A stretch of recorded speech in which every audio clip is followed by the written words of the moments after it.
Hello friends, welcome to Magnotech YouTube channel. Friends, this is a sixth part of Introduction to Dynamic chapter and our today's topic is correction couple. But before discuss this topic, I would like to tell you that you should first see the topic, the equivalent dynamic system, or we can say equivalent kinematic system of two mass. So here you can see this is a rigid body and we have to convert this rigid body into dynamically equivalent system of two mass, right? Here this is a mass m1 and mass m2. So if we convert this body into dynamically equivalent system of two mass, then it is like this, okay? But what is given here, sometime the situation arises in the practical that the location of the both mass m1 and m2 have to be in a selected arbitrary, like connecting rod. So here m2 should be in the selected arbitrary. Now if we transfer this mass m2 from here to here, then it is again called the non-dynamically equivalent system. So this is the main thing, okay, for the correction couple. So this is a non-dynamically equivalent system and this is dynamically equivalent system, and this is a rigid body.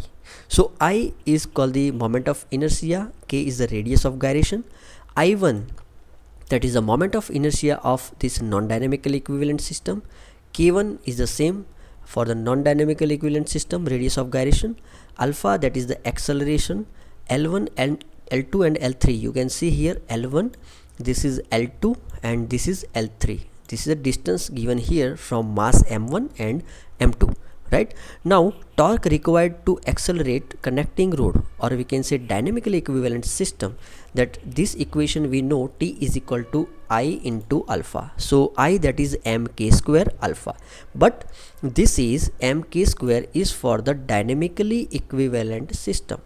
Now what if it is non-dynamically equivalent system? Then torque required to accelerate non-dynamically equivalent system, then we discuss it as a T1, okay, is equal to I1 alpha.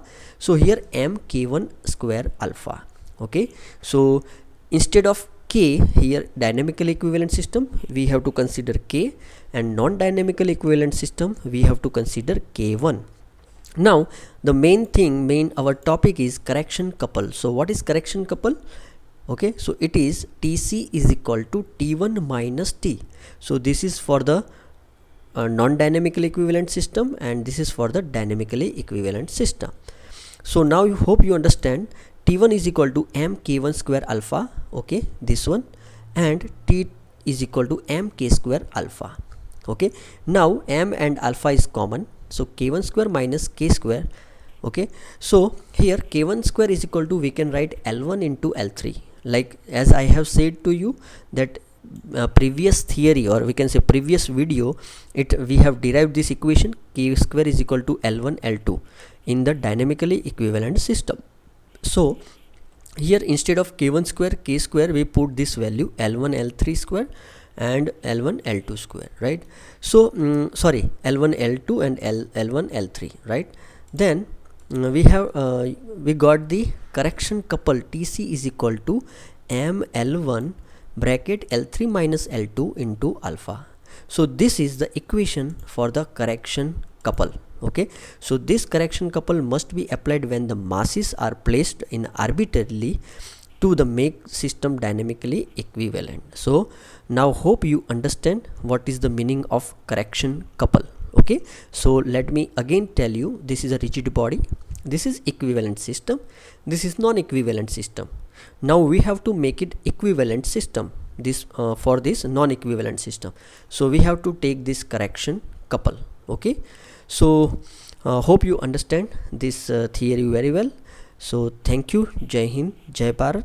If you like this video, then subscribe it, subscribe this channel and share it. Thank you very much.